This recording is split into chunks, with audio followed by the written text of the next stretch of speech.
You are listening to the Hello Sport Podcast. Let's get into it. Because I've got my heart set on lunch already. I do. I'm not eating for the rest of the day. I've already I didn't eat for like 2 days. You didn't eat for 2 days? I had like one meal, Why didn't you eat for 2 days? Because I was fucked. Yeah. Wasn't hungry. Yeah. Wasn't hungry. So I came in and had some toast and a chicken sandwich this morning. It's really fucking hit the spot. 2 coffees. You had toast and a chicken sandwich. Okay, so that's why you're not having lunch. Okay, that makes sense. I don't need to, dude. I'm like a fucking... Well, that's a lot of food. That's all I'm saying. Yeah, but off the back those of chicken none, sandwiches are pretty filling. It was good, but to be honest with you, not that fucking... I don't know if it's just because the internals, I'm just feeling like emotionless and like, without emotion. Like deep, dark void sort of stuff? Just like I think I'm numb from basically the eyebrows down. That, you eat a big breakfast. Well, in terms of breaking a fast, it's been like essentially since Friday. Although I've obviously eaten some things, but basically nothing. Did you get Macca's on the way home? Did not. I was half dead in the car. I was like... Who drove you? Harvey. So it was Harvey, Archie, Willie Burns, and T-Matt. It was like a 6-foot plus car of just in the Tesla. I was in the middle in the back. Oh my God, yeah. bro. Yeah. Oh no. And it was basically wake up, grab, like we had a little bit of fucking egg and bacon with Streety, and then in the car and go. Like there was it was drizzly barrel morning. I was like, fuck, I could have just stayed, put the feet up and watched the UFC. But it was the last ride out of town given the way that we got down there. Yeah, seriously. So there's nothing I could do. Even Harvey was a bit like, he had to take his child seat out of his car. So there was like almost a period there where I didn't know how I was going to get back. Was he off it?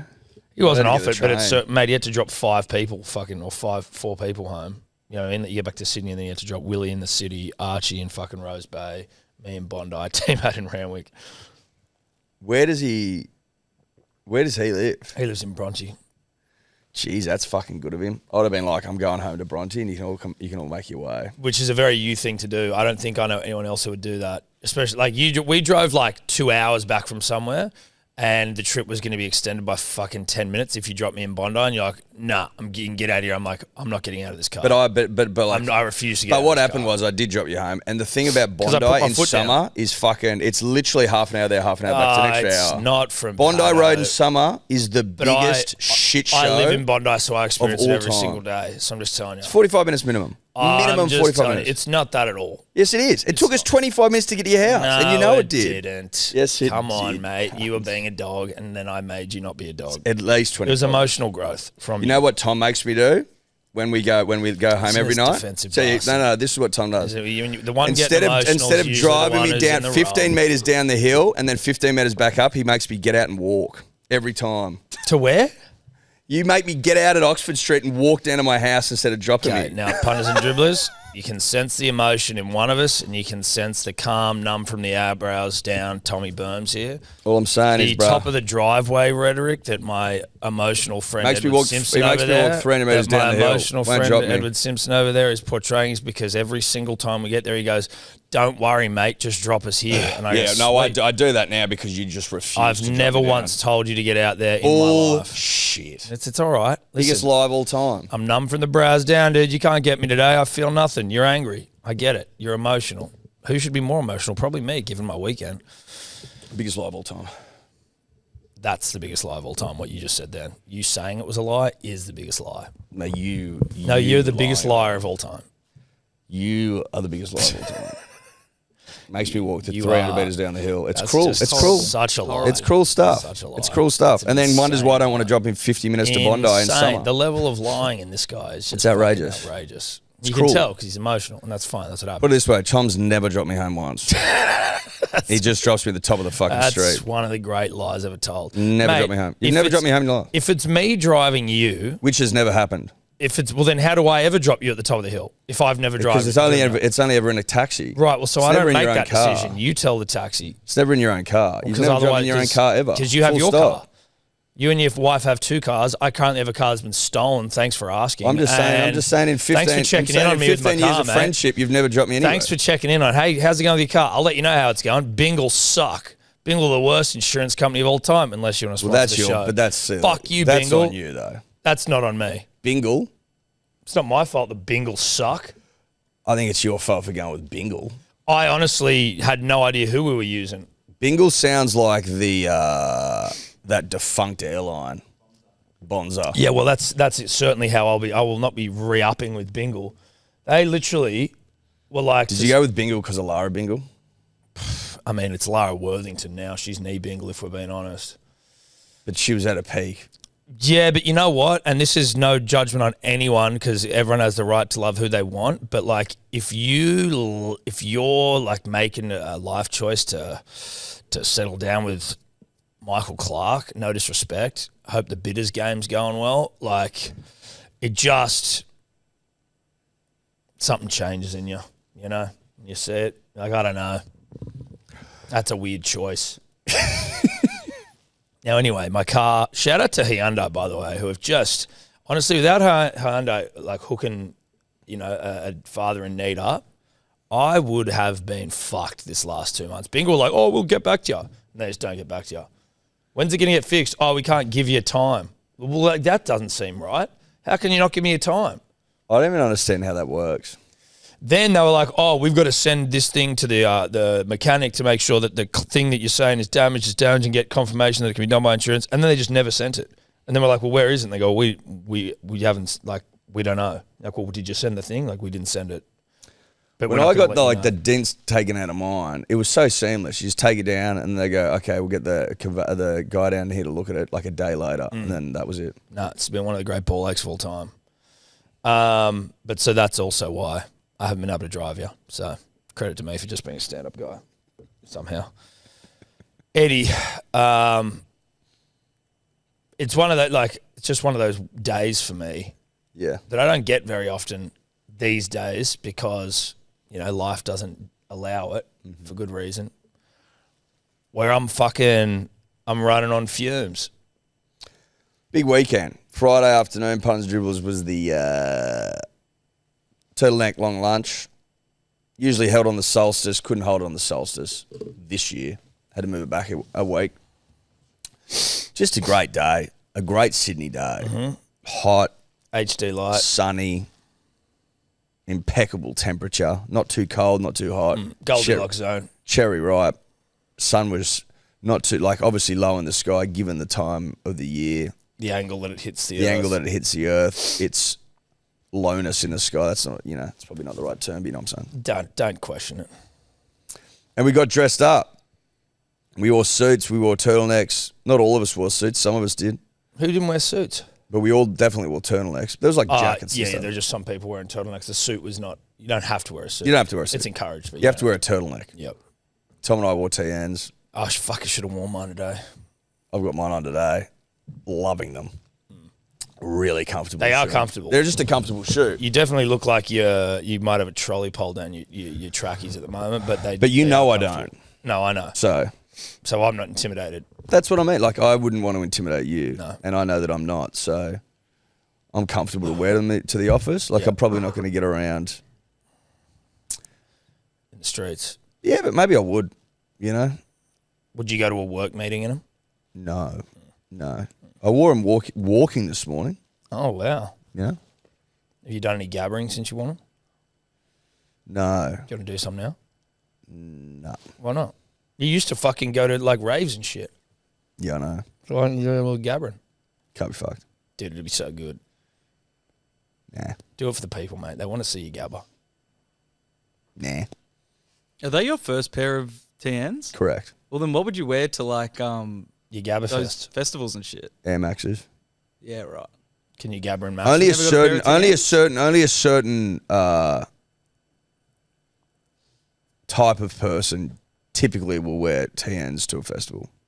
And what is that? Not me. Not a skinny fucking white kid from Dubbo. I thought, like, skinny white kids like Cody Totes over there. No, now they do, but not back then. Not back then. People like tote bags would never used to have worn TNs. No, well, they're cool now. They've come like... They've become like this trendy, you know, I'm fucking inner west tote wearing guy. Like, you go into the inner west now and, like, You're seeing TNs, you're not seeing Doc Martens, right? Not as many. No. Yeah, it's kind of 50-50 split now, I'd say. Like if you went, Although Dave was wearing if- Doc Martens to the thing, but he's almost now not a trendoid anymore. Like he was trying to be, but now he's like looped back out, and he thinks this is what's trendy. Right. But it's like he's more like, I think he's more like LGBT chic. You know what I mean? Like he's dressing like in gender bending shit. Like legitimately what he was wearing. He's wearing like a leotard the other day. Well, he was trying to, like shake up convention. Yeah. He was challenging convention with gender bending sort of attire. He like it was fairly out there what he was wearing. Yeah. I thought he looks great. No, so did I. But he's not the TNs guy. Not a TNs guy. But once upon a time, if you were walking around the Interwest without Doc Martens on, you'd be shot. Yeah. True. On the spot. Do you have any docs? You got docs as well, don't you? Yeah. Docs are still they still do the rounds in the Inner West. I know that, but I'm saying everyone wore them. Yeah, as opposed to now. How many pairs of docs you got, Felix? But you do have... You're a doc guy. You wear school shoes in here sometimes. Can I ask something? You may not... This is to both of you. Okay. Like, those school shoes you wear look so uncomfortable. And I wouldn't be able to shake... Cold. And cold. I just wouldn't be able to shake how uncomfortable they are. I worked in Horsburgh for 6 years before this, and Docs were the only shoes that I found comfortable enough to wear for 8 plus I'm talking hours. about school shoes, hold on, not Docs. that's docs are school shoes. Yeah. But I also find that to be the most for an inner westie That's just can't be true. No, it's just not true. There's just no way that's true. And even though it's you've convinced yourself because everyone's doing it that this is the most cool way to be comfortable, but it's not the most comfortable way to be comfortable. You can't tell me that that's like saying I'm on a Sunday, when on a hot summer's day when you're laying on the couch with no aircon, I actually feel more comfortable in leather pants. Yeah. On a rainy winter's day by the fire, I go upstairs and put my tightest skinny jeans on and lay on the couch like that. It's just not just what you patently do. false. There's no way that's true ever. It's fibbing in the extreme, and that's what I worked in offends me. Horsburgh for 6 years, and the most comfortable shoes on long shifts. I used to work in Horsburgh. I used to work in long shifts. Why the fuck don't you think labourers and shit wear school shoes? I was on the tools for fucking 9 hours today in docks with steel cap docks. It's just not true. Mate, a hard leather sole, like in a boot, for example, No give. Back's the first thing to go. You Mate, need air. That's why your back's You need fucked, comfort. dude. So we don't believe you. No. Good try. So Felix, I don't know if you can hear him over there. He doesn't have a mic. He's just trying to justify his German school shoe. You know what I mean? Oh no, mine are German, so that means they're more comfortable. Right. I think that also a lie. Now, Have you I ever think we're worn just- Docs? Have I? I remember when I was young, I had I've worn Doc school shoes. Worn school shoes. It's the same thing. Obviously, I didn't have necessarily the yellow stitching around the sole, which is super cool. I didn't look like a fucking, a 90s punk rock band chick. But Flowers in my hair. Is that a song? no, the chick. Well, it is a song, but no, the What is that song? the fucking Be a punk 90s. rocker. Oh, a punk rocker with flowers in my hair. Nah, Who sings that? dude. There was a Shandy Tom? chick rock band in the 90s who sang. Avril Lavigne. Fuck, this is gonna kill me, and this is not the day. Oh, for the my two brain to lesbians. work. Well, no, that's Tattoo. Oh, the thing just Yeah. No. This is just Google someone 90s punk rock chick band Dreads. They had a popular song. It may come up, it might not. I'm not gonna care if it doesn't. You'd like it if it did. But I'd love for it to, because you'd know the song well. Killing Heidi? No. Killing But I Heidi. bet you Killing. I think they weren't Australian. Killing Heidi though, they were good. She would have definitely worn Docs. You'd imagine. Anyway, they're not comfortable. Just let's not pretend. Anyway, where are we? We're meandering. So, Turtleneck long lunch Friday. It was the two great. boys were there. Clancy and Errol, fucking terrific. We had a great time. The Turtleneck long lunch started off as a way for you and I to catch up with Clancy and Errol, Yep. Stocks and Murph, Zenon, and then slowly these motherfuckers in this office have found a way to infiltrate it. And that's fine. No, listen, it's fine, but it's been quite the infiltration. 13 strong it was. 13 strong, because it's an on and off, 1 year we cover the lunch, the next year Batuta do. So the more and more fucking staff we're just bringing in, this thing is going to become like a gala event. We're going to need to get sponsors on it. Or people might find themselves culled. Yeah, well, that's also it. It'll be a culling. Like the Brumby cull going on. Or the great dingo cull. You know, interesting that dingo, that dingo fence they built. Anyway, that's different. It's a different conversation. It's a very different conversation. Great day though, eh? Great day. We had a fucking great time. We're drinking Tooheys Olds. We're drinking Tommy's Mugs. And then we hopped in a limo and went down to Street's place. Yeah. And I've just got to say it. It's probably, like, if you're going a trip of that length, what's that, an hour and a half, 2 hours? Hour and a half. It was extremely comfortable, just being able to lay out like that. Like a limousine generally it's fucking is comfortable stuff. It is one of the more bogan indulgences, and you would argue It is extremely bogan. Neon wildly lights everywhere. unnecessary, but Was it though? no, it was like It wasn't really. like we couldn't drive. Obviously, we needed to get a lift down there. It was like, sure, we could go and get on a train in our fucking turtlenecks and with our bags and shit, or we could indulge, get a limo, then you, me, and Wiramo pile in, and we just sit in the back talking shit and drinking beers, and we're just like, this is. It honestly makes the trip go quicker. And It was like that.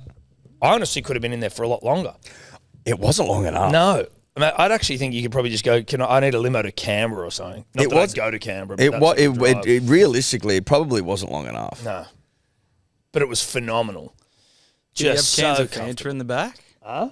Any cans of Fanta in the back? No. There was Coca-Cola and water, but luckily we BYO'd. We did iced BYO. up. No, it wasn't like my sister's 25th where the Yellow Glen and the Fanta or whatever it was. But there was it was neons and shit. It was still, It's what you want. you know, it's still tacky and bogan as hell, Like, which to be is honest, what you want and what you even need. though it's a lot of room back there. There was a ribbon on the front. Yeah, there like, was. like we'd been married. Yeah. And I think his name was Brian. He was a good fella. Yeah, he was nice. He allowed us to do whatever we wanted back there. Yeah, he Not did. that we were doing anything that you wouldn't, that's naughty. We were But just he like- was nice. He was nice. Enough to let us do what we wanted. He'd also pull over and let us urinate on the side That's of the the best thing highway he did. That anytime was the we best thing wanted he to. did. Because you were in trouble early. I did a wee before we left, and then about 10 minutes in, I go, I am going to piss my pants in the back. I'm going to have to wee into a VB can if we don't pull over. 10 minutes. Thankfully, Brian didn't bat an eyelid. He pulled over on the side of the Plenty of highway. rooms to pull over on. Oh, Yeah, he you got out and had one with us. Yeah, he did at point where, which I respected. I respected that. No, big fan of Brian. Huge fan. Big fan of what he's about. Anyway, he drove us all the way down to Street's place. We lied to him a little bit and said it'll be very easy to do a U-turn in there, and it. No, he did all right though. He did, of course, he did all right, but it wasn't as easy as we made out. We just didn't want to walk up the fucking driveway. Correct. Well, you can get in here, Brian. You can do it, mate. Yeah, no, I didn't feel. I was just like, let's just. Just get us in here, mate. I'm not ready to get out. No, I wasn't ready, I wasn't to, get ready out. to get out. But I also wanted to see what Brian was about. Well, you got to push 3 him. point that bitch. He nailed it. And then we just sat by the fire and drank Guinness. That's it. Street, you down there waiting for us, and we just ripped in. Ow! Sorry, banged me elbow. Drank Guinness. Drank Guinness. Had a large evening. Just four mates who did not stop talking for Like that. serious chatterbox shit all night. 4:30 rolls around. It's probably time to go to bed, given that we've got to be up the next morning for Rooster Fest 2.0. That was the first night of Rooster Fest, the Friday night. A few people had to pull out. How about poor old Sebo, who'd been so excited for Rooster Fest, like the most excited person of all time for Rooster Fest. Obviously, he's been struck down with 2 young children. Struck down, not the right term, you know what I mean? Not the right term. He'd No been- one's been more excited about a weekend in the history, I'm going to say, of humanity. Yeah. And you might say, oh, that's fucking over the top, Edward. It's not when you know the man and what he's been talking about and Yeah. carrying on about. He's made playlists. He's been playing pump up music. He's been all putting week. videos onto Breaking the Yips, like, you know, documenting how his weekend's going to go and what's going to happen. And then the night before, who gets struck down with a serious bout of the VOMs? Sebastian. Poor old Sebo. Spewing like you would not believe. All night, huh? All night. Then the next day, like on the Friday, he was spewing, and then it was like he was like, maybe if I feel better in the other, I'll just try to drive down and like just be sick down there, like just I'll lay in bed and go after on the Saturday. Anyway, we just thought he was fucked. He was like he wasn't coming down Friday, and then Saturday rolls around and we wake up and I'm just like farting around the house, and then he just opens the front door. I'm like, oh, he surprised us all. Oh, he surprised you. Surprised us all. Still was like he was still a little bit how you going, and then as the course of the day and the night proceeded, he just have to nip off every like hour to go and throw up. Like the thing was, he was drinking like Cruisers, Guinness, and fucking White Claws, and I'm like, just that mix feels wrong. No, that's the wrong mix. So he was going up and having to throw that up every hour or so, and then he's like, you know what, I'm just gonna have techies. What was wrong with it? It just seemed like he had a bug. Fuck, dude. He had 2 rounds of golf booked in. He was going to play comp. Like, he'd been playing pump-up music all week. It's just, life's a cruel mistress. Honestly, when you have kids, these things happen. It just is, those sort of things happen more than you realise, where you're just like, something fucking, whether it's that you get sick, or whether it's that you're about to leave somewhere and then your kids get sick, or whether it's you got a fucking full-on family holiday planned and then they're all sick and you can't go, or like, it just happens. But credit to him, he came down and rallied, and he was up till 3 or 4. Was he? Dribbling? Dribbling. Was he, like, how was his energy? No, it was good. It was good. He was like, mate, I'm fine. But he said he had like alarm set, like go to bed. And then he was like, nah, fuck it. Stayed up. Dude, on the second night. I've never paid attention to those. You're always running alarms. Well, it depends if I've got something to do. That one time when we were out with You're Schofield one of the great and shit at the snoozers of all AFLs, time. When we went to the AFL, I had like 7 alarms set, and you could hear my phone just going off in other rooms. Fuck, Like, that was whose annoying. fucking alarm is that? I'm like, that was that's annoying. me. I'm meant to go home.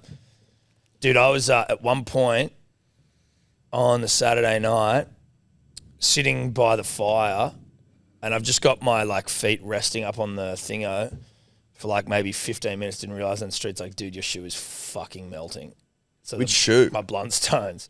Oh, so they're fucked. No. Like, as in, it didn't melt all the way through, but the whole bottom of it was like fucking melting off. And I went, oh, what the fuck? And then put my foot down and lifted up, and the whole thing was just stuck to the ground. I'm like, so now it's just a bit more like a scar. It's something that tells a tale about life. Can you tell when you're walking? Nah, but you can when you're fucking looking at it. That's for damn sure. Proper melted. Did your feet feel hot? Little bit. Jesus. But not that bad. But like, I was like, ooh, bit warm. But I fucked them. We shout out to Street. Shout out to Streety. Thanks for Rooster Fest. One of the great weekends. What a man. Rooster Fest 2024 officially in the books. Is that the first Rooster Fest? Yeah, it is. Nothing to do with the Sydney Roosters, by the way, punters and dribblers. No. Nothing to do with them. Just that roosters are, roosters are roosters. Well, yeah, but Rooster's the animal. Rooster's the bird, you know? Punters and dribblers, we are brought to you by our good friends at Ned's, the number one betting platform on planet Earth. If you feel like having a punt, that's where you want to go. You can jump on, you can get your same game multis in your NRL. You can be betting on the Euros. You can be betting on the cricket. You can be betting on the races, the dogs, the ponies. US election. US elections, the trotters, whatever you want. Now, if you want to follow along with two of your podcasting heroes, Tom and Eddie here, third personing it up big time, well, you can follow along in our profiles. You'll be shocked at how shit we are, or maybe you won't. Maybe you'll expect nothing but shitness, but also every now and then, punters and dribblers, what you'll find sort of scattered throughout is what I refer to as greatness. State of Origin last week, that's where greatness came to the fore, and that's where I just established myself as a man had seen some winners. And you had a punt on Origin games. Backed it up with a couple of winners on the weekend. Like, not a bad week for Edward L. Simpson. Yeah. Head to Ned's. Check out our profiles. Check out our About Even group. Go to get in his dribblers. And take it to the Ned's level. What's gambling really costing you? For free and confidential support, call the number on screen or visit the website. Is there anything happening in the world of sport, mate, or not Honestly, really? bro, like, I don't know. Like, I'm sure there is, right? I'm sure some things are happening. Like, there has to be, right? Because the world keeps turning. The world does a tick. Yep. That's exactly right. But, like, is there anything happening in sport? I don't know. I tell you what did happen in sport that there was a whole T20 World Cup that happened. It started, it happened, and then it ended, and I didn't see a single bit of it. Worst promoted event of all time. Seriously. Like, I don't know what channels it was. Like, I know we lost through. to Afghanistan, and then that was Amazon Prime.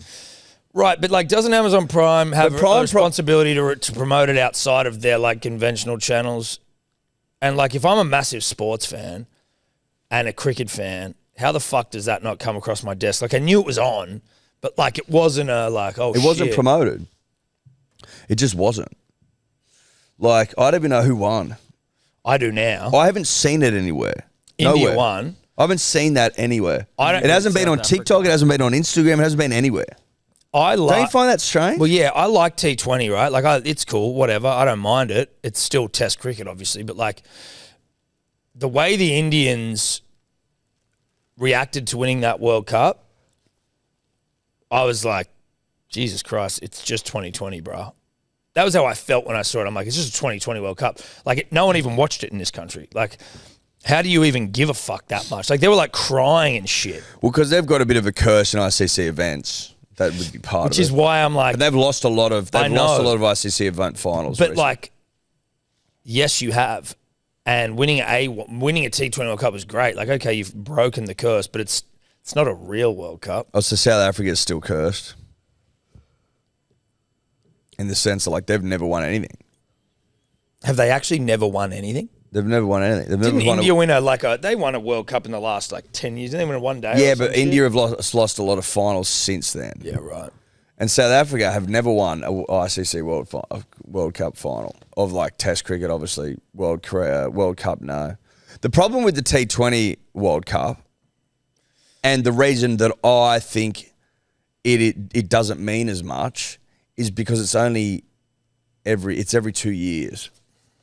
Like, there's some about waiting every 4 years that just gives it a bit more punch. Panache. It's also maybe just that 2020 is still the newest kid on the block, and it is punctuated globally by the fact that it's just a bit of pajama cricket stuff. Like, it's fucking... The skill set required feels like it is less nuanced than Test cricket, even one day. Of course, that's 100%. Less nuanced than Test cricket. Do you know what I mean? You just got to bang it. You just got to go out there and swing. Just go out there and swing, and the bowlers just fucking bowl full tosses on the stumps, basically. Now, that's obviously reductionist from both of us, but ultimately, perception is reality, so we're right. But, you know, when Australia won the T20 World Cup, I was loving it. Oh, I was crying. So, obviously, the fact that Australia... were robbed. weren't there when the whips were cracking plays a part.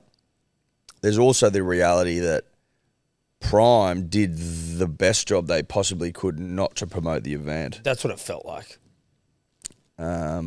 Which leaves us in a position here where I didn't even know the fuck won. Do they have all cricket now? Like, they don't have the summer... No. KO's still got the summer. No, KO's still got summer. That'd suck if they didn't.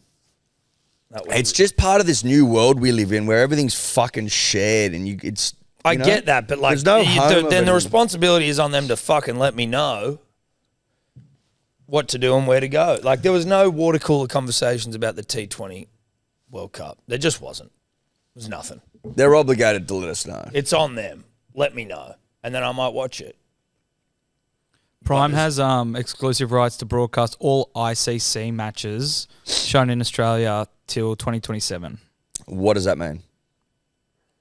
So like to test all ICC matches. What's that mean? I don't fucking know. I think it's just like the T20 World Cup and shit.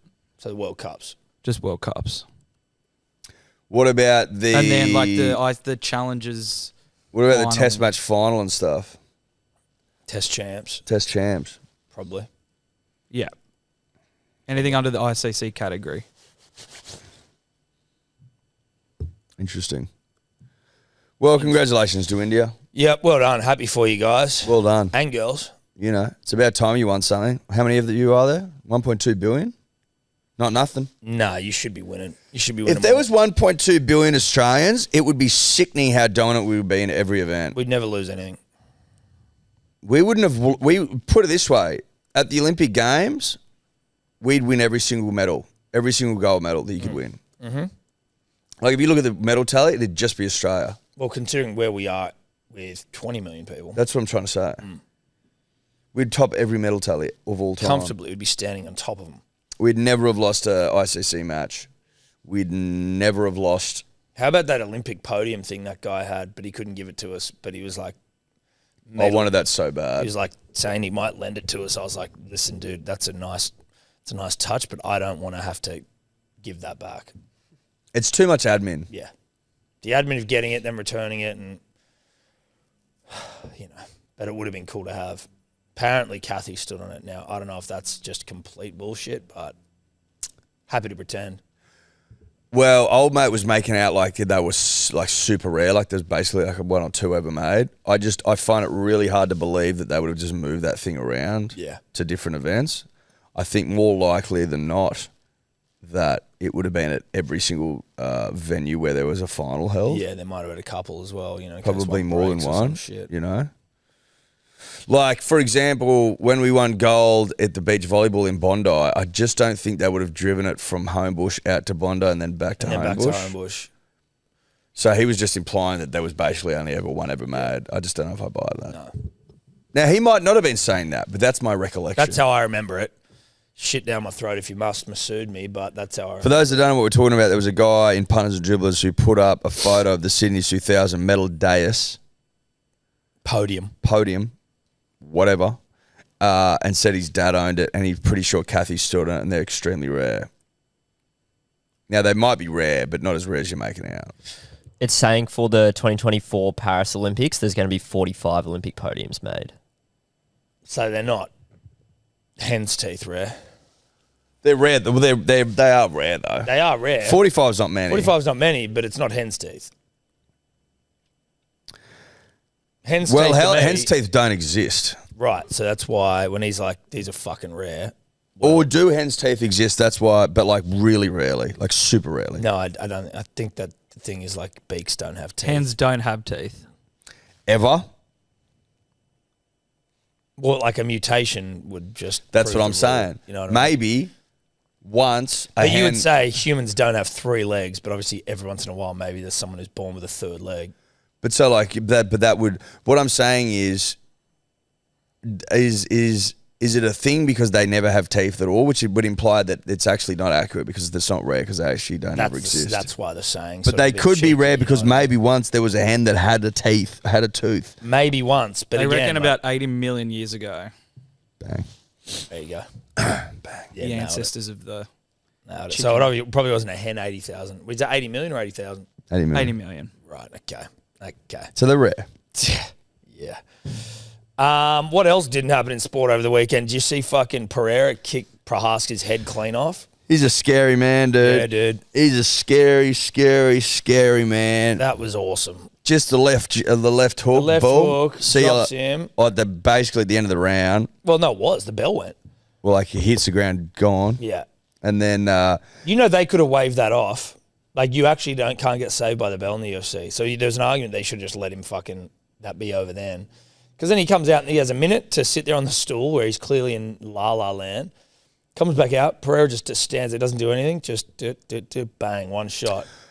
I've got to say I was disappointed in Herb Dean. Letting him get fucked up like that. Dude. He just bang, kicks the fuck out of him. He drops, he's out, he's fucked. Pereira stops and then like sees that the ref's not waving it off, so has to go down and like pound the fuck out of him. I'm like, this is wrong. This does not He's need been to happen. dropped Yeah. hectically. And then a second into the 2 minutes apart from each other. Yeah. And you're letting him go to work on his limp body. Yeah. It was a shocker. Oh God, it was so good. I was thinking about this yesterday, just the reality of being able to get your leg that high to kick someone in the head. Do you know what I mean? Like, obviously, these guys are highly skilled, long-term trained fucking athletes, masters in their craft. Just trying to get your leg up that high to kick anything. And this guy's doing it to someone's head, precision knockout stuff. Having that sort of dexterity with your legs is just insane. It's unbelievable, especially as a man as tight as I am. You know, I long for that sort of Get flexibility. your fucking leg up that high is just... I'm always shocked that people can do that. I've been watching American Sweethearts over the weekend. What's Tom. that? About the Dallas Cowboys cheerleaders. Oh, it looks okay. like it's an easy watch, which is what I needed. They're like kicking themselves in the head, Yeah. basically. Fucking unbelievable. Well, just even being able to do the splits. Yeah. Even though I was a kid, when you're like at your most limber, there was no I chance. was worlds away. There was no chance I was doing the splits ever. I You was- see people be like, how the fuck are you doing that? I was worlds away. Not even close. Nah. It's unbelievable. Prajaka's 6'4" as well. So he's getting his foot almost 2 meters high. in the Whipped air. it up. Yeah. And like sort of changed so you didn't see it It coming. was a switch kick. Switch kick. There you go. And apparently... He's a scary man. I think Apparently it's that switch kick, though, he was watching his coach when they were doing the warm-up, showed some footage of Prohaska warming up because they, like, the UFC, like, in the lead-up to the fight, they'll show a little bit of camera footage from back in the thingo while, you know, the fighter's just there doing some shit. Oh, and they can watch that. And apparently he saw it and was like, what Prohaska was doing was, like, going for the calf or some shit, like, as in to try and counteract when Pereira's doing these animal, like the hectic calf kicks that he does. So the whole, like this little sequence that Prohaska was doing was about trying to go for the calf. And apparently Pereira was watching it go and his timing's all off. Like the way he's coming in for it, he's missed, he will be mistiming the way that I do it. And so he just saw that he was dropping his hands to go in and do this thing, that his time was fucked, and he's like, head kicks on. Christ. Yeah. That's cool. The switch kick, head kick is on. The switch kick, head kick is on. That is very, very cool. He beat the shit out of him. He was... Did you hear... What's his name? I struggle with his the pronunciation. Yuri Prohaska Prohaska. The song he came out to... was so lame, Oh, dude. my God. Was it? It told you it was. Oh, my... Living in the Hall of Fame. Was It it was that like, one? yeah, that was it. That was Living it. in the I go, is this UFC music? What's going on here? Yeah. And No, then he that's so walks funny. out to it. I was like, oh my It's God. so funny. I thought the same thing. This is the most Oh my Magoo entrance music of God. all time. Living in the Hall of Fame.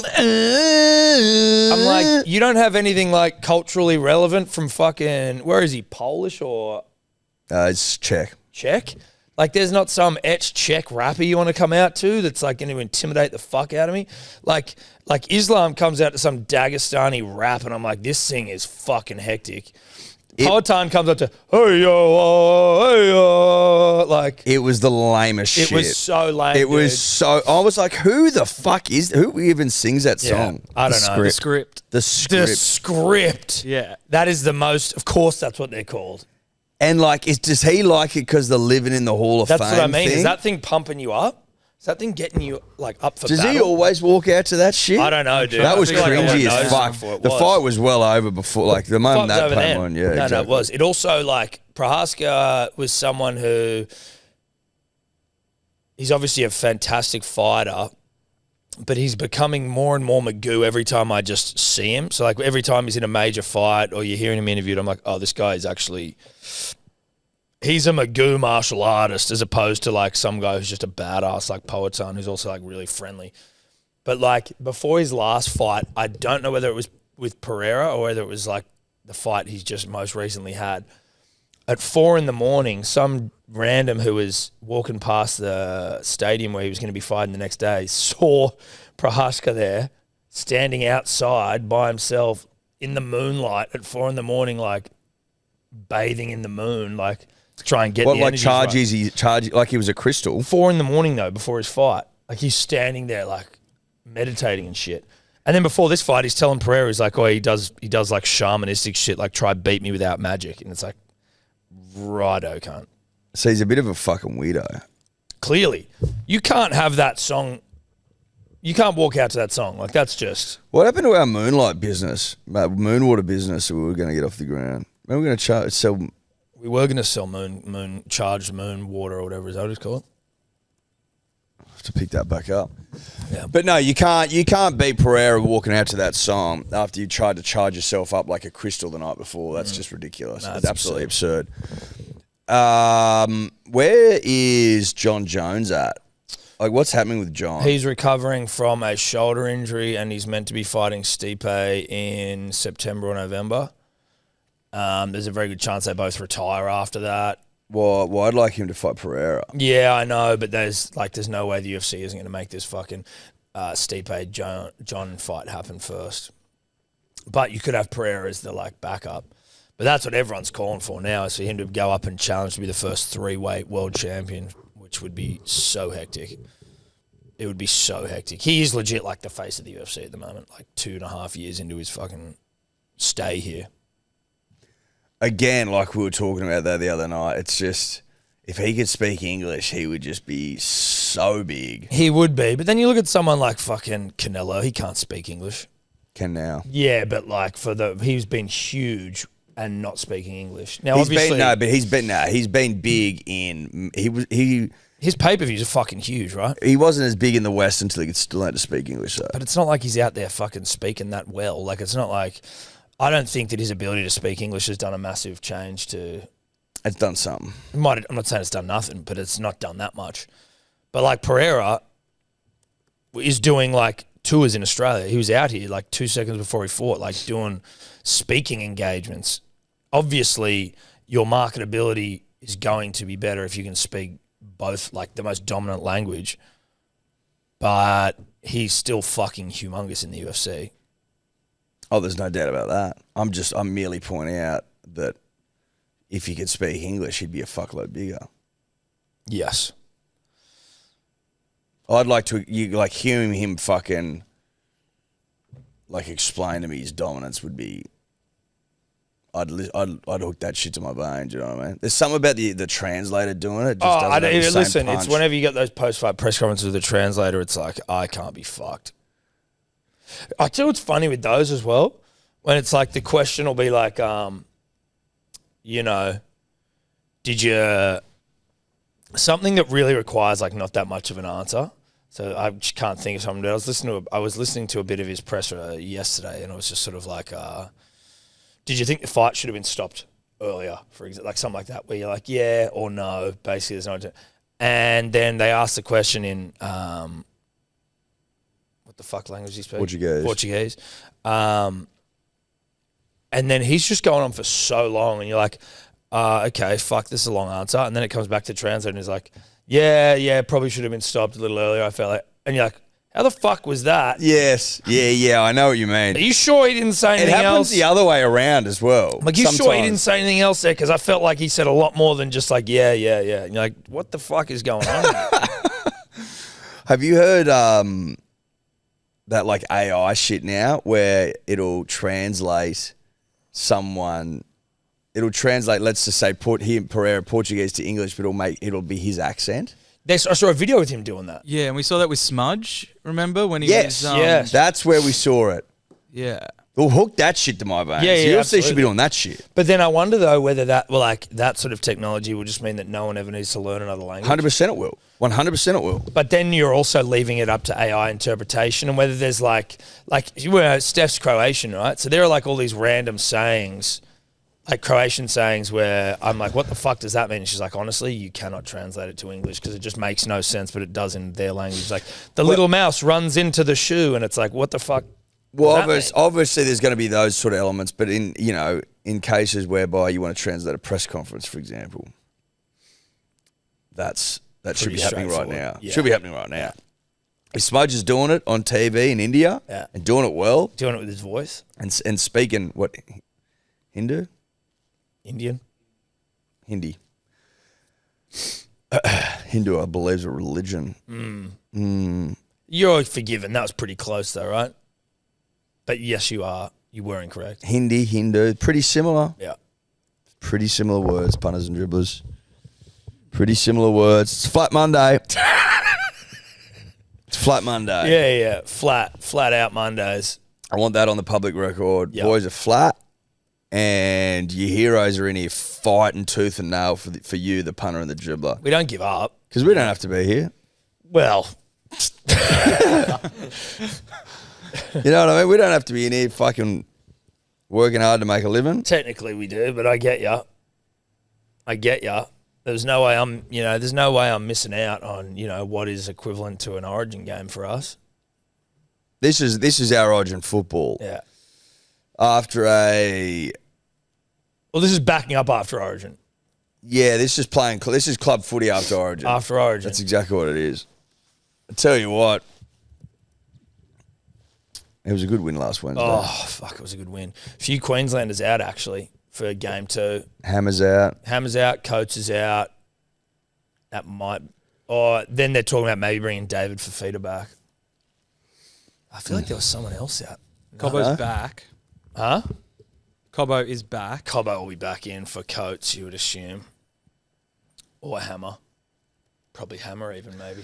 It's funny, a lot of, everyone I talk to about this is can't work out why Billy's so angry. So he's really thrown people off. From the start, from before the first People ball was finding it kicked quite in anger. confusing. Yeah. Saw someone point out that Sebo, without a hat on, looks like Ashley Klein, and I can't unsee that now.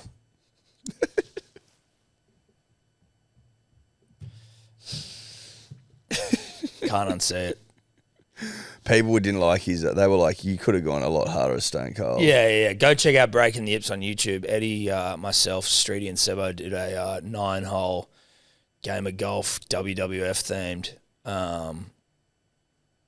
And it's fucking good fun. But I was Undertaker, Eddie was Kane, Streety was Mankind, and Sebo put in just the least effort to be Stone Cold. I was in the tightest outfit of all time. Someone was like, of course, Sebo kept himself in the outfit that was the easiest to play golf in. Yes, he did. I'm playing in a leather jacket and fucking MMA gloves. Streety's got a mask covering his face. So do you. Your fucking testicles are on show. I know. Because it was fucking tight, that thing, and it rode up too high. The crutch wasn't low enough. It gets some real problems, Sebo. Yeah. Now, this is a video. Obviously, Channel 9 or the fucking whoever the broadcasters are, they have cameras in the change rooms for rugby league. Yep. So there's a video here of, I don't know if it's Brendan Hands or if it's the Brad Arthur's other kid, the second one, not Jacob Arthur. Matt, I believe. But it's him just before kickoff. He's obviously just adjusting himself. Yep. Oh, really? You see a bit of dick root there. He really is fully grabbing his hog. And then, who comes over? Dick. Oh, shake Trent Barrett's hand. Oh, my God, dude. Look at that. Bit of dick root. Grab it again. He must have a piece on him. And then, g'day, Trent. G'day, mate. Bang. Yes. Oh, God. Just nutting all over his hand. Love that. Yeah, that's Matt Arthur. Good on you, Matt Arthur. Matt Arthur. Bang. Thanks for picking me, coach. Yeah, debuted on Saturday. Or is it more like, that's for getting rid of my dad? Oh, goodness gracious. I don't really understand the necessity of a camera in the dressing room. What do you reckon? I don't know if you get much out of it. No, I don't think so. Other than this sort of shit. Or there was that Broncos guy who was grabbing his penis out of control pre-game, working himself up. We were asked to take that down. But he was working himself into a state. Which is why I thought it was play on. But, it was play on. Clearly it was play on, but then we were requested. It was play on. No, it was play on. But we were asked to take given that it was down. put on TV, right? It's not our problem. Well, exactly. It's in the public domain. It was televised. But then, a club may have reached out and said, hey, could you take that down? We're not going to. We won't name the club. No, we won't name the club. We're not at liberty to. We're not at liberty to, but they were just like, listen, huge fans, but. And they don't follow us either. They don't follow us, but they're huge fans. But they still tags and heaps of shit. But huge fans, but could you please take down the video of this guy grabbing his cock? I tell you what was a real lesson. Saturday night, Eels nights, and it's easy punters and dribblers to follow the man and not the team. Yeah. You see Mitch Moses, you play the man, or you play. What is that saying? I don't know, dude, but it felt right. Play the man, not the ball, or some shit. Play the ball on its merits. Listen, But what I'm saying is Mitch Moses goes out there Wednesday night against Queensland.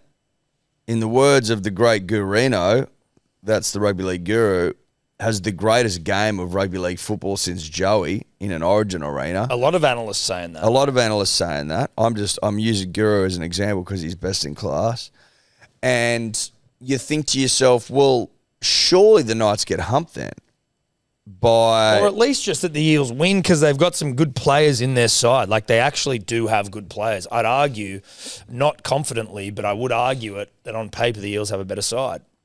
You know, it wasn't that long ago that they were in the grand final. Mitch Moses back. They're at the bottom of the ladder, so they need W's. They need wins. Surely you look at the Knights outfit, who, I mean, not really full of anyone of note. Not really. Like, their side's okay. It's not great. It's pretty average. And I just thought that this was an opportunity for the Eels to go there and get a fucking big, healthy, juicy W. Now, what I failed to recognise, Tom, what I failed to realise is that the Eels as a club Organisationally. are no better than fucking useless. No, they're not good. They're not good, and neither are the Knights, but you just can't trust anything. I think it was... So for those of you that don't watch About Even, obviously it's a number one betting show. It was us v Guru, basically, head-to-head. He was on Knights, we were on the Eels, and... I actually still think it was somehow a good bet because... But now I realise it wasn't. No, I know, because it didn't get up, so it can't be. But I still feel like it was. The fact that Bradman Best gets 2 runaway tries at the end of that game, we were almost unlucky. And that Blaise Taulagi try that was disallowed there was a lot of conjecture around that one. I don't remember that one specifically, given the state I was in, but... Where he put the ball just before the line and then kind of went over with momentum, but they said that it was like a double movement because there was an inch of space between the ball and the line. Yeah, I think it was actually ruled as a knock-on. So he kind of plants it with his hand and then rolls it forward. The conjecture was over whether the initial plant was on the line. Okay. I'm sure Tobler can get it up. It looked on the line to me, but it's pretty 50-50. So maybe we were fucking bad beat it here, dude. Maybe we were robbed. The fact that we didn't win, and that's just the reality. No, we didn't. But we could have been robbed, is all I'm saying. It shouldn't have been as close as it was. Yeah, like they got some last minute tries, sure, but you know the Eels scored late as well. Dogs beating the Sharks, that was always going to happen. Poor old Nico. I know. I'm starting to feel sorry for Nico.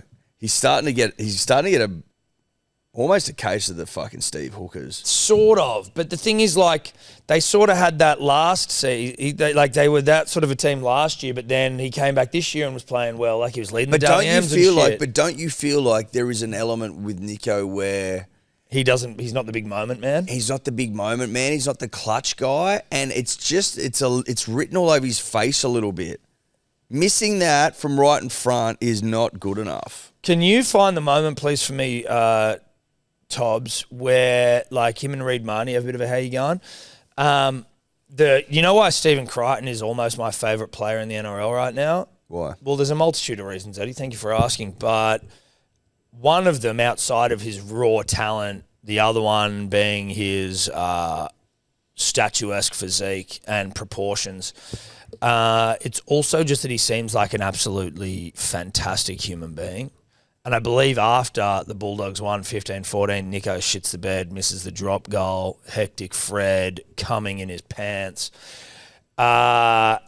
Good from Hectic. Did you see what he called it from Nico's shot? Nico missed it right, and he goes, "That's from dick-sucking territory." Yeah. I'm like, that's my favourite line, dude. I'll be using that forever. But Stephen Crichton makes a beeline for Nico down the tunnel, goes to like check on him, give him a hug and shit. Like, how you doing, bruh? Like, that's class, dude.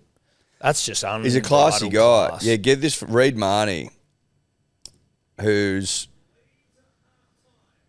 a niggly cunt Reid. Will take a lead to half-time. 2 tries to 1.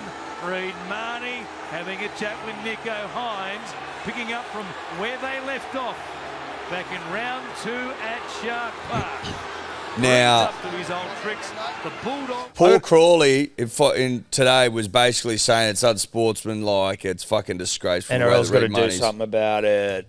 The way Reed Marnie's acting. They've obviously identified that Nico Hines can be fucked with. Like a Hamish Street. You know, Maybe. like you can get into their head. But, like, he does it to fucking everyone, this cunt. Reed. And I got no real issue with it. Until you do it to Manly, I don't care. But it's clear that he goes after people he thinks he can fuck with. well, maybe he does. Maybe that's what it is. I don't know if it's as calculated as that. Like, maybe it is. I don't actually know whether it's like, here's the person we need to get under their skin. Because sometimes it's like a player that, yeah, you might be able to get them pissed off, but they're not necessarily like going to be going for drop goals. You know what I mean? Like, it might be just some fucking front rower. I think it was front rower. Now, he got under Saifidi's skin. I think Saifidi headbutted him. This is a couple of weeks ago into Knights. Now, obviously, you get 10 in the bin for that, and so there's obviously an advantage gained there. But, like, is it because he thought Saifidi's the guy who would crack, or is it just that he starts niggling? It's weird, though, because he didn't do it at Para. As much as I actually don't care. I don't think he did it. Did he do it at all? That's what I mean. I don't remember him. It's only like this year, really, where he's become a little niggly bastard. I don't care about it, but you are going to attract the Paul Crawleys and the Bulldog Richies who are going to cry. Oh, Bulldog it. would be brought something up. Or has he already gone after Reed? Well, Bulldog already said, like, there is no redeeming quality. I'm paraphrasing here, so don't quote me, but it was like, there's literally nothing good at all about Reed Marnie. Bulldog Richie said that. Probably not exactly that, but he said he made a tweet to that effect of just like, there's not much to like about this guy. It's incredible stuff. It's incredible stuff. There's very little to like about Reed Marnie. There you go. Love that. Love that. From But then Bulldog. Crawls is fucking, Crawls was in tears in his article this morning. crying onto his fucking typewriter. Crying onto his fucking keyboard, mate. He was a mess. Then you could argue, though, that Nico Hines missed the field goal. Maybe he was fucking rattled by Reed. But Maybe he this was is at rattled by half the time. Like, I guess he's going him the whole game. But then Matty Burton hits I it. like it. So I'm do into I. it. Well, I just think it's like, whatever. If you're going to outlaw the ability for a player to get flogged for doing that shit, then that's what it is. But you can't really police against being a niggler. Oh, dear. Oh, dear. Oh, dear. Look at that. Bose. Matty Burton. Fuck, he's good. He's very, very good. The dog's rolling now. Christ. Mate, I'm telling you, like, I wish I'd just went Dogs W, but the Dogs, they win, dude. They're a good team. Still undefeated at home. They're a good side. They're a good side. How about the Warriors coming back from a biblical humping to win that fucking game against the Broncos? Now, I know the Broncos left all their players out from Origin and shit. But still, I mean, if you went the Warriors 13 plus into RTS, you'd be a genius.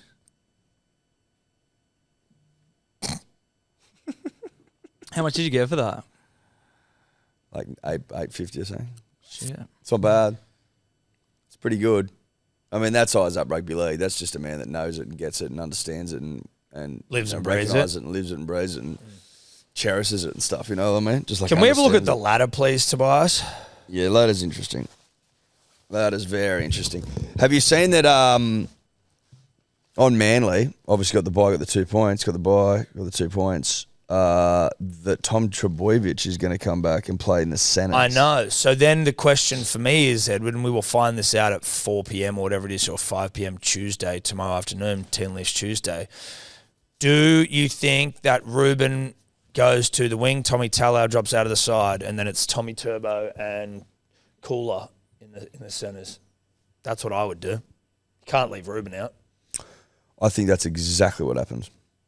It's 100% what happens. Tommy Talau unlucky because he has been playing well, but you ain't Ruben. Lehigh at fullback, Ruben on the wing where he belongs. So Storm number one still Not belongs in a Storm. negative way. I just think he's a better winger. I think he's a great winger. Who, Ruben? Yeah. Yeah, I think he's a better winger. Panthers, Sharks still in third. Roosters, Doggies in fifth. You just wouldn't have picked it. Now, unfortunately, the Dragons did get a win as well, so they are ahead of us, but we are ninth. Cows somehow in the top 8. They got a win over Penrith. Fish still up there. I predict Fish won't make the fucking finals. That'll be my prediction. Agreed. I think the Fish drop out and Cows or Dragons at least drop out. Manly Broncos go in. JMK looking like an extended stint on the sidelines after the Oh, weekend. what? Yeah, what's wrong with him? I think it was a foot. They don't know for sure. And our physio was saying like the mechanism looked really bad. Like Liz Frankie? Yeah, he was saying potentially. The old Liz Frank, dude. Yeah, dude. Not Anne Frank. Different Frank. No. Not Anne Frank. A different Frank. This is the Liz Frank. It's a broken bone in the foot. And not. I think that's what But, Con was. but who was Liz Frank? I think she might have been an Olympian. Is that right? Mm. And had like foot-based issues? I think so, yeah. I think she was a shot putter. And she dropped, She dropped a... she dropped yeah, a shot put on her foot. that's right. And it was a bone they'd never That's seen right. broken before. And they're like, oh, what's this? Well, let's just name it after the shot putter. Yes. Liz Frank. Yes. Was that Barcelona? Uh, 92? Or Seoul 88, maybe? I think it was Seoul 88. Mm. Liz Frank. She still putted. She putted for a bronze, which was obviously heroic given the injury she had. The 1 foot put. The famous 1 foot Liz put. Frank. Yeah, that's right. Yeah. That's right. Yeah. Liz Frank. In tears on the dais, I remember. Yeah, but she was actually happy because it's like there was no way you were going to win gold with a No, without happy injury. tears. No, happy tears. Yeah. Yeah. That's right. Yeah, they called it the golden bronze because it was like it That's right. That's right. was Seoul as good as a 88. win. Yeah, Seoul 88. Great games, that one. Great games. The 1 foot put. Tigers managed to drop back down to the bottom. The Eels off the bottom.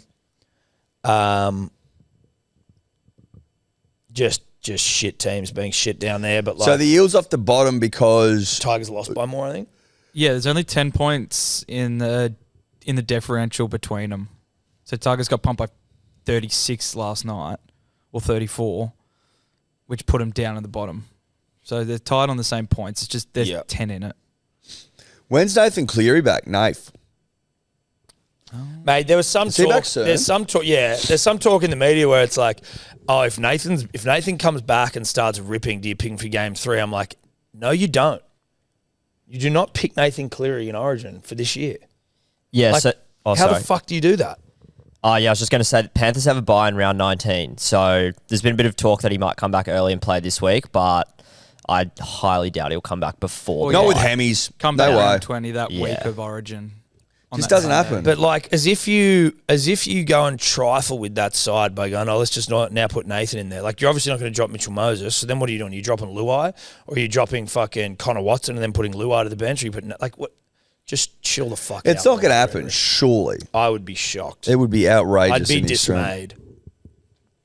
I'd be dismayed as well. And it wouldn't make any sense. It'd be fucking ridiculous. No, that would be Be absolutely absurd, Tom. absurd. It wouldn't make sense. No, senseless. Be ridiculous in the extreme. Yeah, Madness. madness without sense. Shout out to TNs. Really enjoying them. Yeah, Yeah, really you comfortable. feeling like a Gabby yet? No, Not even now. nah. Got some time to warm into it. Monday, flatness. Monday flatness. Will you Gabba at some point this week then? Maybe. Why don't you say yes? Why don't you commit to it? Because if I feel it, I will. And there's a chance I'll feel it. No, you have to feel it this week. How's the black hair treating you?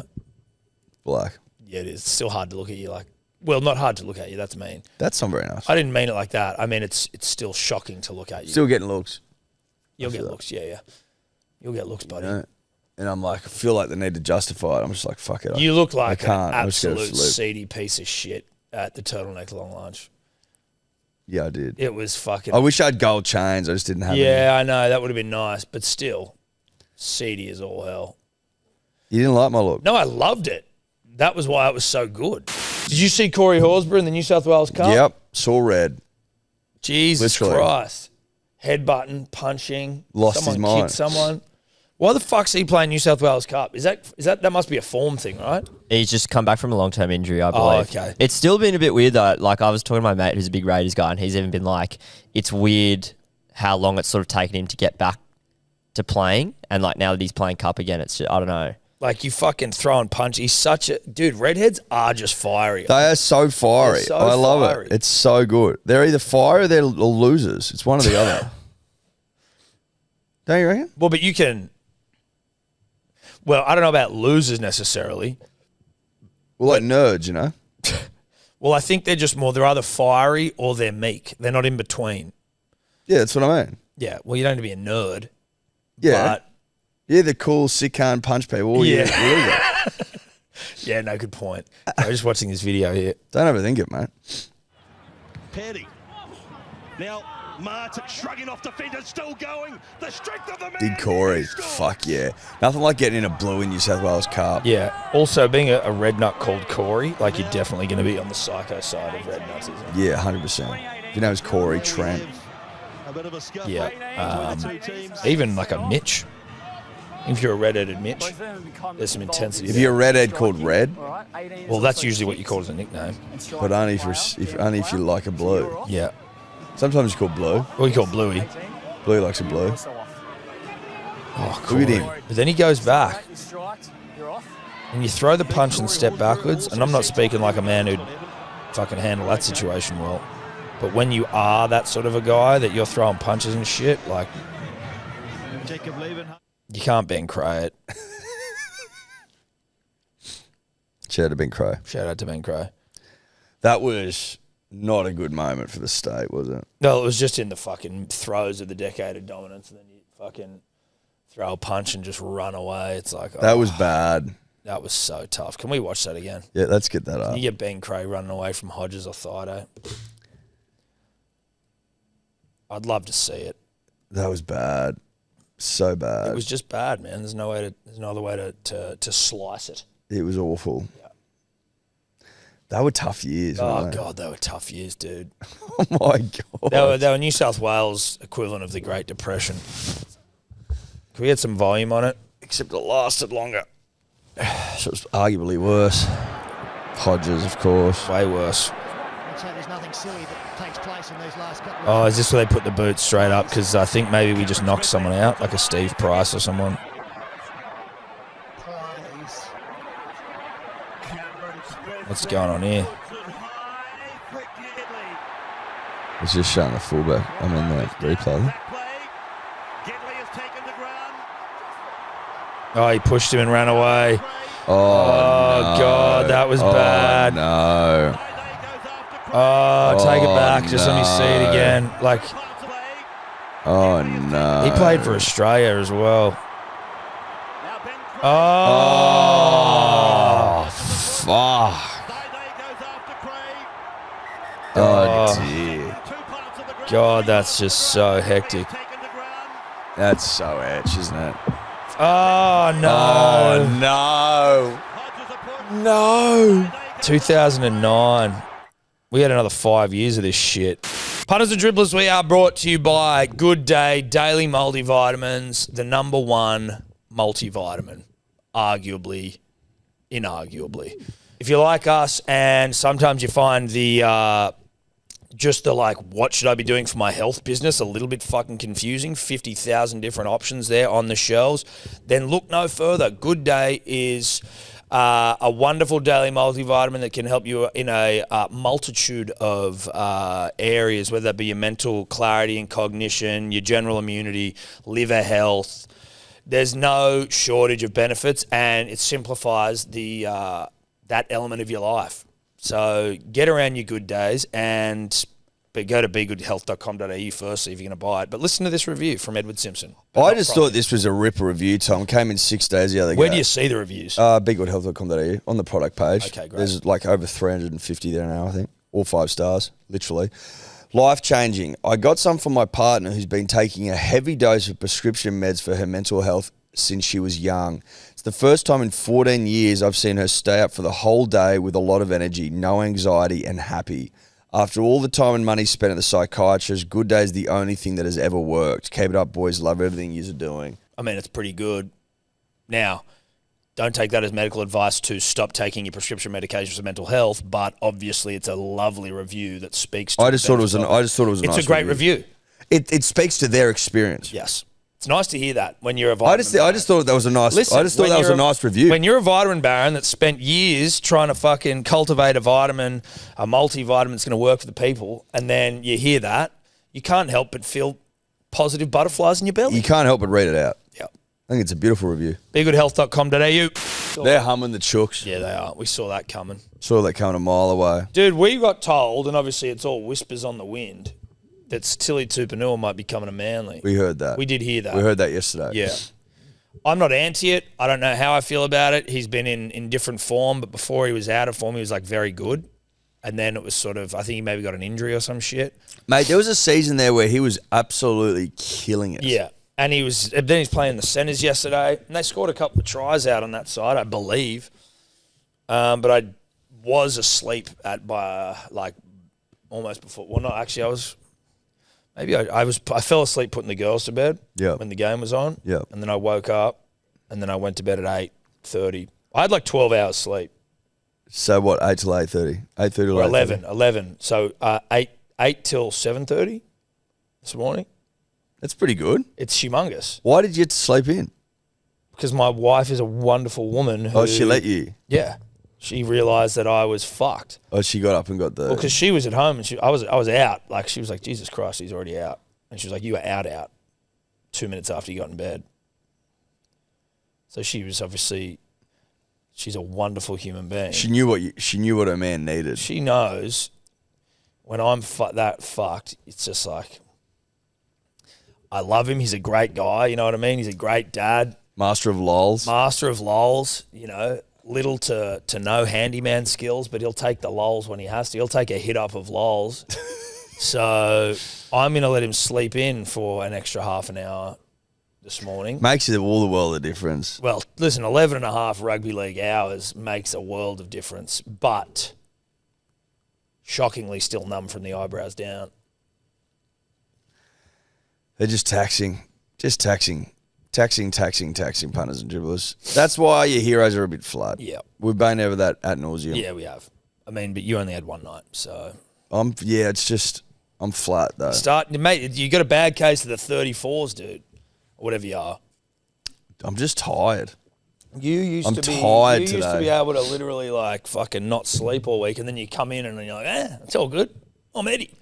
Now, bruh, you're catching up to me, mate.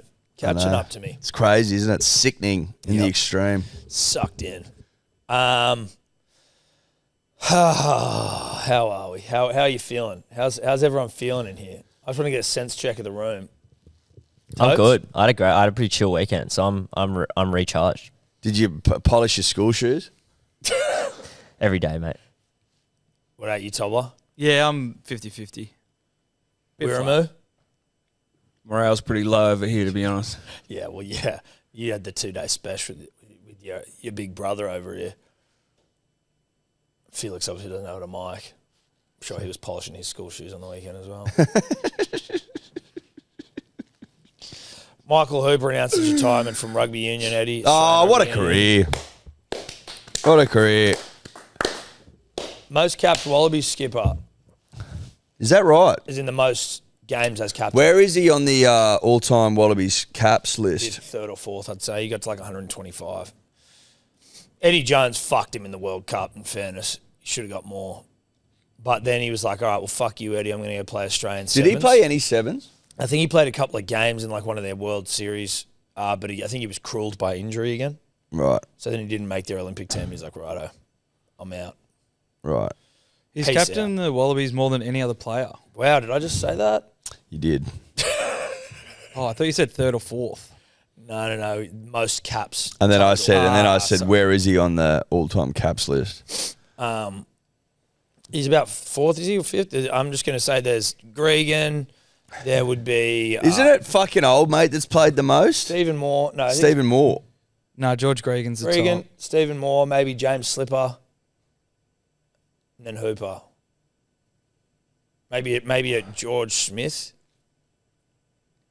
There's a couple of blokes on that list, I'm not going to name names, who have played a lot of games. Where you're just like, what the fuck? Yeah, their 100 caps came in a time when 100 meant more about a lack of options than anything else. Who is it, Tobler? You got it for us? I'm still trying to find it. I remember Eddie saying that the Wallabies' depth is like a bird bath out in Dubbo on a scorcher. That's... As in Eddie said that? Yeah. Or Eddie Jones said that? No, Eddie Simpson said that. That's good from me. That's very, very good from me. Sometimes I even surprise myself, you know? But it is a bit like that. Yeah, Bird George bath and double Gregan, underscore chat. Stephen Moore, Adam Ashley Cooper, Nathan Sharp, George Smith, Will Genia. How many Gania play? 110. So you've missed Michael Hooper then, because But he played Hooper's- 125. Third. So Gregan, Moore, Hooper. Hooper. Yeah. How many Gregan play? 139. 39. And he earned those caps. He was a fucking animal. Who's the most capped player in Test history? Hand up. Yep. It's not Richie McCaw, I think it might be like even a Sam Whitelock or something fucking weird. Or it's a South African. Alan Wynne Jones. Alan Wynne Jones. Is he Welsh? Or is he English? He is. Wynne Jones feels Welsh to me, but I don't know. Yeah, Welsh. How many did he get? 170.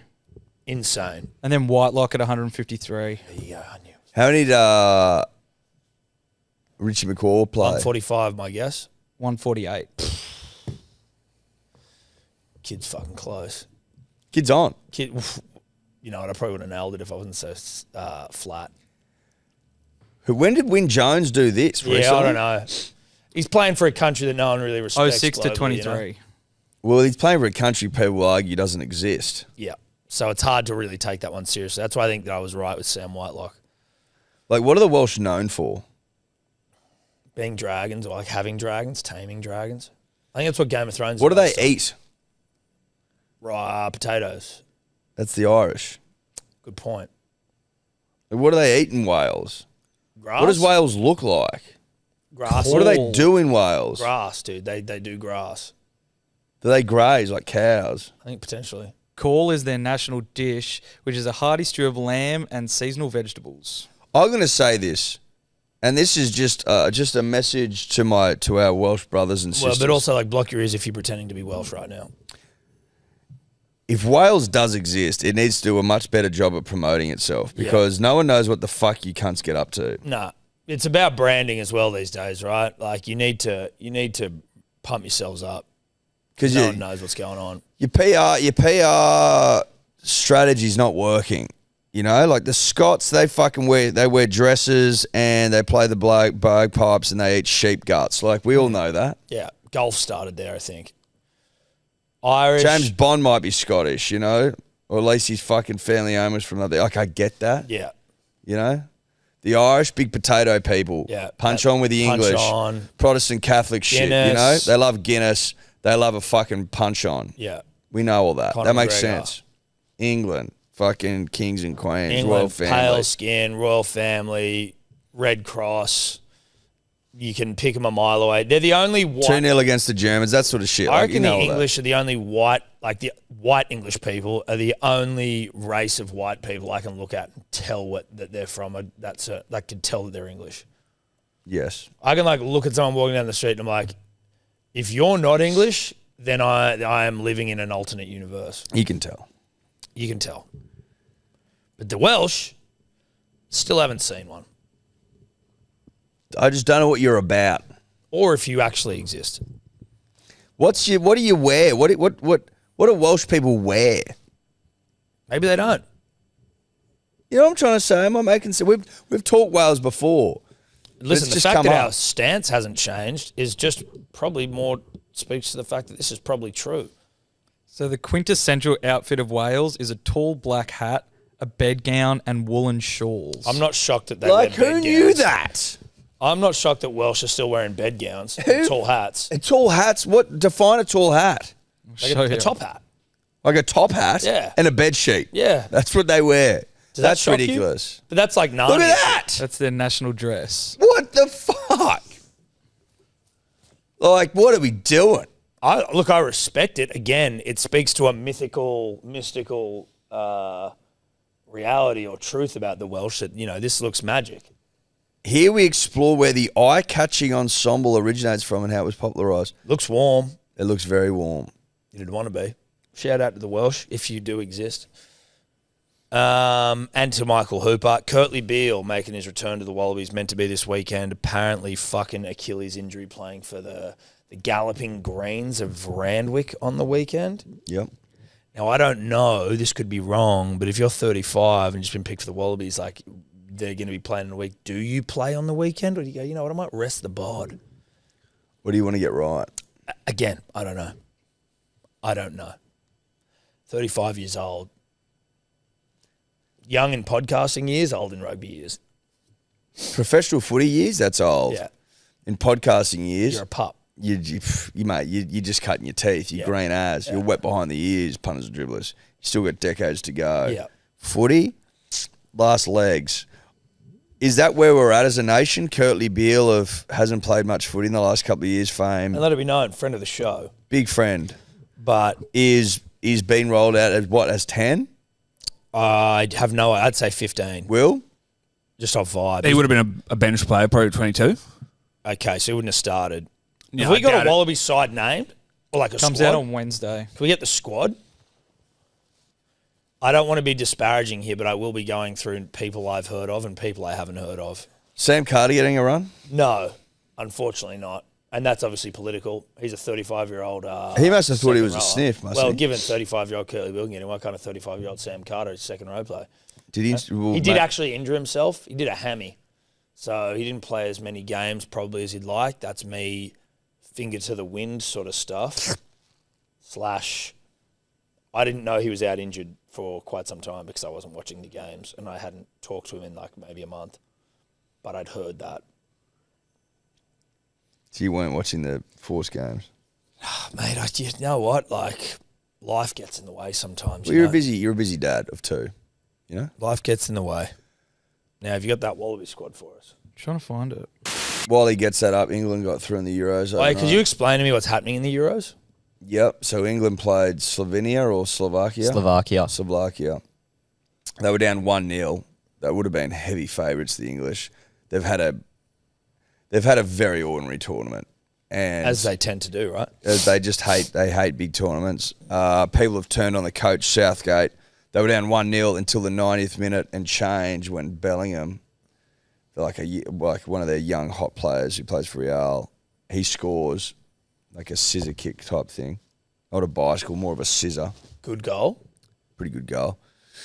So 1-1, and then Harry Kane scores in the first minute of extra time, and they hang on for 20 minutes and won. Wow. Yeah. Scenes. The scenes when Bellingham equalises, like in the pubs and shit over there, they're just fucking losing it.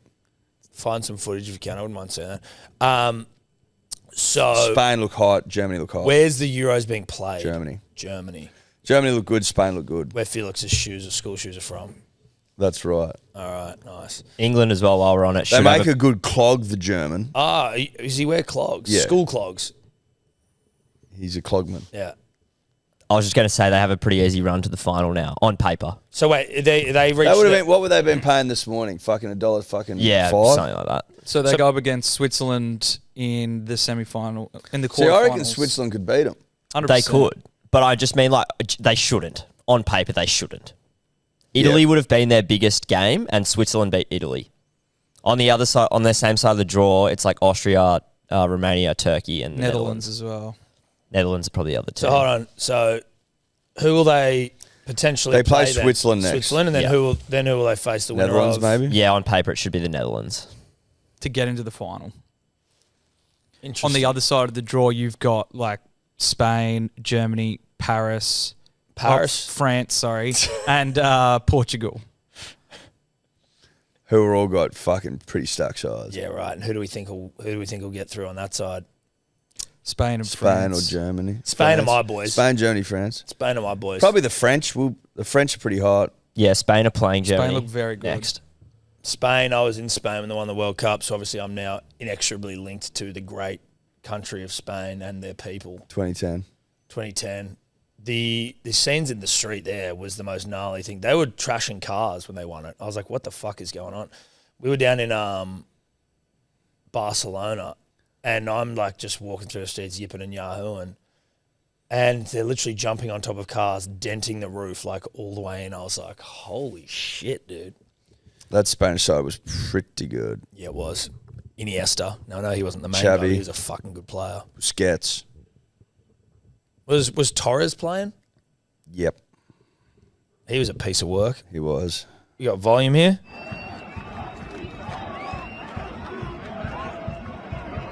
Oh, fuck.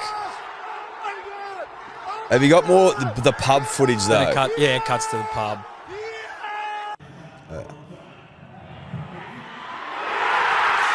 That's the shit these are the best moments in sport when you're in a room like this with fucking people and your team gets up.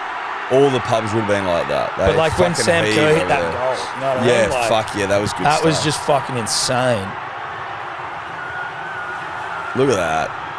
It's good for the soul. Poor English.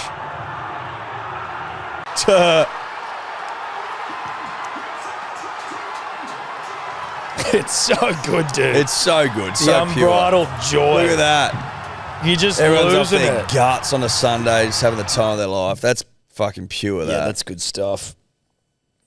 That's so good. I wouldn't mind seeing him lose another final. No, dude, I'd love for him to lose. I don't want him to win it. Fuck no. I want him to have these moments, then have their heart broken. I want him to lose the final again. That'd be nice. All right, That was Wallabies the French. team. Brutal fashion. God, this light's right in front of the TV. Alan Alatoa, I know him. Angus Blythe? No. I can't read this. Yeah, my eyes are fucked. There we go. It's the font, isn't it? Charlie Cale? No idea. Matt Faisler? Nope. Nick Frost. Rings a bell, but don't know. Langy Gleeson. Alex Hodgman. Tom Hooper. Tom Hooper, I do know. Bathurst Bulldogs. Fucking oath, Tommy. He looks like a Bathurst boy. Isaac Kalile. No. Jesus, a lot of uncapped. Keep going. Fraser McWright, I've heard of. He's a Reds player, I think. Josh Nassar. Nah. Zane Nongo. Like the name. Billy Pollard. Lucan Salah. Yeah, I remember him because he used to be called something. Did he have a different last name at one point? Lucan Tui or some shit. And then anyway. Ryan Smith, no. James Slipper. Fucking hell, James Slipper's still getting around? How old's James Slipper? He'd be my age, I reckon. Christ. How many He's tests? 35. How many tests has fucking James Slipper played? He'd be in the 130s, wouldn't he? Or is he in the 120s? Nice from Slips. 133. 133. Yeah. Taniela Tupou. Rob Valentini, obviously, yeah. Jeremy Williams, no idea. Warunga Tigers. Harry Wilson, yes. Liam Wright, yes. Backs, Kurtley Beale, of course. Filippo Ndongnunu, no. Ben Donaldson, yes. Dunganu played for the Wallabies a couple of years ago and he was an absolute nugget of power. But then I think injuries and some poor form took him out. Ben Donaldson, name rings a bell. David Feluai, no. Josh Fluke. Jake Gordon, yes. Andrew Kellaway still getting around. Len Ikitau, yes. Kellaway's still doing the damn thing, is he? Interesting. Just Shots signed with the boy. Waratahs as well. Oh, yeah. Is he? Where's he been playing? Melbourne Rebels. Oh. Derby Lancaster might be the most fucking rugby union name I've heard in a very long time. Derby Lancaster. Derby Lancaster. Good. Noah Lolosio. Tom Liner. Is that Michael Liner's? Is that his Son? boy? Is it different spelling? I think that's him. I thought he was playing in England. Yeah, he is his son. Was he ever playing in England? No, he currently plays for the Reds. Currently, right, I know, but did he ever play in England? There was a fucking former Wallabies great who was like over in England and they were like, he was quite good. And they were sort of saying, is this guy going to turn coat and go play for England? Oh, really? You couldn't if your old man was a fucking Wallaby who won the World Cup. He was born in Italy, so he can go over to play. He's eligible to play for So Italy. he's never played any rugby over in England? No. Okay, there must be someone else. Tate McDermott, yes. Again, a rugby union name. Hunter Paisami, yes. Dylan Peach. Peach. Hamish Stewart. Nick White, yes. Tom Wright, former Manly boy. Nice. There you go, punters and dribblers. That's the Wallaby squad. Wayne Bennett's being accused right now of coaching 2 teams at once. And I just love it. It's like, mate, he's coaching South as well. Like, he's already coaching South. And he's got to come out and deny that he's coaching 2 teams. And it's like, well, look at them. They're playing well now. You just imagine Ben Hornby being like, what the fuck, cunt? Like, So, because he signed as coach and they've started going well, he's been accused of coaching them. Is that essentially it? Because no one can buy the fact that they're doing all right? I think so. Just the idea that Wayne's coaching 2 clubs and it's like this that might be the case. It almost might be like we got rid of Jason's situation and now we're flapping our wings a bit. Well, yeah, it might be that. It might also be that you moved a Dally M winning 5'8" of the year in Jack Whiten from centres to 5'8" and Cody Walker to halfback, and now you've got a fucking and they seem to be doing well. You know, it could have something to do with that. It could definitely have something to do with that. Big part of it, Tom. Big part of it. It's also coinciding with like the Dolphins losing 3 of their last 4. So you've got the Rabbitohs winning and the Dolphins losing. And so like Wayne's not focusing on his own team anymore. He's focusing on South.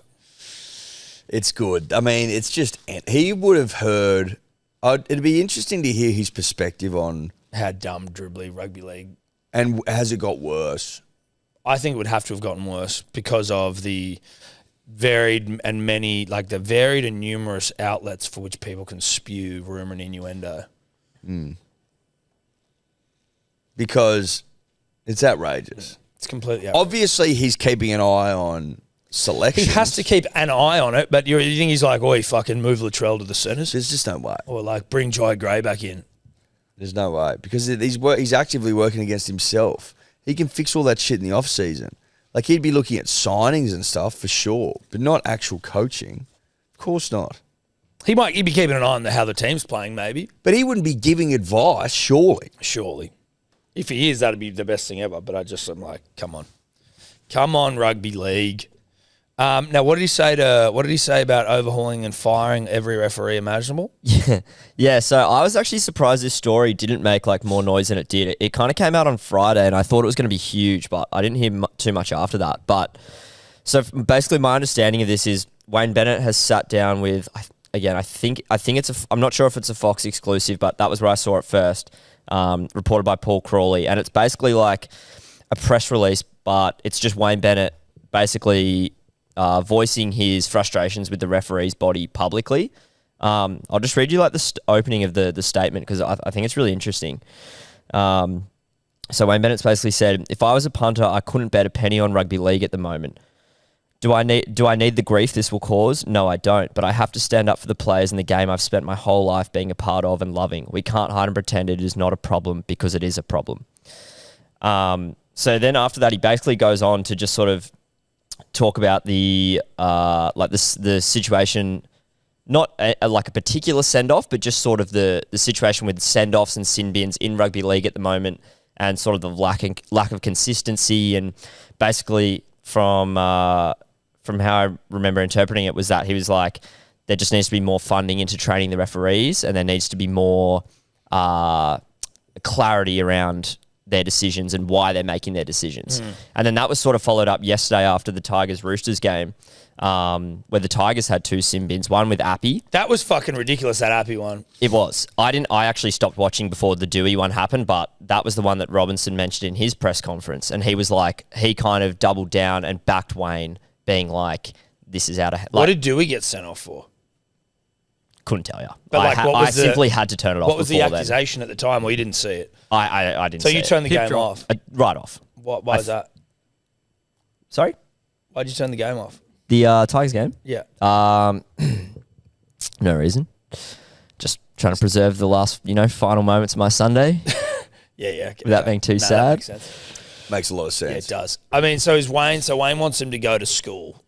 Now, I'm not sure. Is there no referee? Is there a referee in school? And like, do we get some sort of sandstone college built where it's like, this is an actual school. You start when you're 6 years old and you learn to become a referee. I don't know if we'll be wasting money on sandstone in this economy. Well, but rugby league could waste the money, not us. You know? You ask the game to waste the money, Edward. It's important we get referees doing the right thing. Like, it's an investment in the future of the game. You got to start them early, though. There's That's absolutely why you no need doubt to get about the that. Sandstone College. Demandable's not good enough? I just think it's also about perception, outside world. Like, you want these referees to feel like they're getting a world-class education. And even though you might be getting taught the exact same things, if you are being taught inside the walls of Sandstone, they are going to feel a little bit more like, okay. It feels more salubrious. You're probably going to get more sign-ups as well, you know, more interest. Correct. It's like a military college. Like, yeah, sure, you're going to learn some shit, but ultimately we're going to ship you off to war. So, like, you know, yeah, you'll get to learn your times tables at ref school, but, like, you're also going to be, you know, the first and last class of the day is going to be consistency 101. What constitutes a send-off or a bin? And then you're working up through the grades. So year 12 is like, you know, you're taking a class on letting the game flow. Letting the game, putting the whistle in the pocket. Put the whistle in the pocket. Obviously, Ashley Klein didn't. Well, he didn't go to the. We didn't have the college. We didn't have the college. We got the school. That's what Wayne's calling for. Is a ref college. Makes sense. Yeah. Because at the moment, do you just learn on the job? I think so. Like, would they go to class? I think it's like an apprentice. Would they go to class? There's like online school that you can do, like e-learning modules and But shit. would Ashley Klein and Adam G and stuff, would they have gone through classes No. that the NRL puts on? I doubt it. What do they do with Graham Ainsley or whatever his name is? Annesley. He basically just comes out and acknowledges and mops up all the shit every Monday. But would they have meetings? Do they have I'm meetings? sure there's They'd have meetings, to. Edward. They'd have to. Yeah. Sure there's meetings, but sometimes you need the cane, you know? Sometimes you need to know when you've done something wrong, you need to get the cane. Listen, we'd be bringing the cane back. Corporal punishment. At the Royal Refs College, you'd be Yeah. bringing the fucking cane Yeah. back. Shit, yeah. Yeah. The Royal Refs College. Oh, there's something there. Yeah, out in a regional centre, I think. Well, You want them away from where's their families. Duntroon? If it works for the military, it'll be good enough for us. It's a great point. It's in the middle of nowhere, isn't it? Yeah, in the scrub. Surely. Duntroon Military College. It's up near Wollongong. Oh, wait, no. It's down near Canberra. Near Canberra. Yeah. Just outside Canberra. So we go around there. Refs, you'd probably find a lot of refs in Canberra as well. Potential refs. You know John Nigate used to ref? Rugby union at school. That doesn't shock me. Even though it doesn't. Because he's got ref about him. He's got something in him. He's a ref. He's a ref. You know?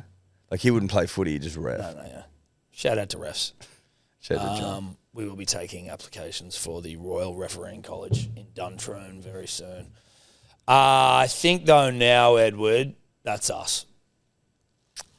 We did it, buddy. Well did done. it. Congratulations to us. Love yous all. Bye. Could you two just not talk anymore?